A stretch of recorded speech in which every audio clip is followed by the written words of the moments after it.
дуруд ба шумо дӯстони гиромӣ мухаллан дорад ва футболбозони ҳарду даста ҳам омодагиро шурӯъ карданд. биёед чун мебинем ки дасташт ғалаба 5 мусовӣ ва 6 бохт, натиҷаи тӯпҳояш 22-19 ҳастанд ва инак бозӣ шурӯъ натавонист ки тӯбро ба майдони назди дарвоза ирсол кунад, аммо ҳамоно Муҳиддин ирсоли тӯб аст дар назди дарвоза, як зарбаи ниҳоят сахт ва аллакай бубинед дар дақиқаи сеюми вокорӣ дӯстони гиромӣ ҳисоб кушода мешавад. Бунёд Шодиев аст инҷо ки мо дар ин бозӣ дидем. бубинед ин кор аз куҷо сар зад. Бисёр ҳам хуб муҳофизатгарон инҷо баргардонанд, аммо Бунёд Шодиев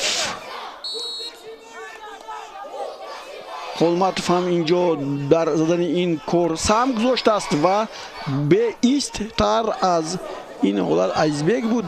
фикр мекунам Азизбек ҳоло бо тӯб аст. боз як бор дигар зарба мезанад ва инҷо тӯб ворidi дарвоза мешавад. дақиқаи 21 капитани дастаи Кӯктош Азизбек Истаравшан бо Кӯктош дар майдони Истаравшан бо ҳисоби 2-2 бозиро мусовӣ анҷом дода буд. як бозии дигар дар ҳамин майдон бо ҳисоби 1-0 ба нафъи дастаи Кӯктош анҷом ёфта буд. Илҳом Баротов зарба мезанад ва гол. бисёр голи зебо ва голи ғалатӣ.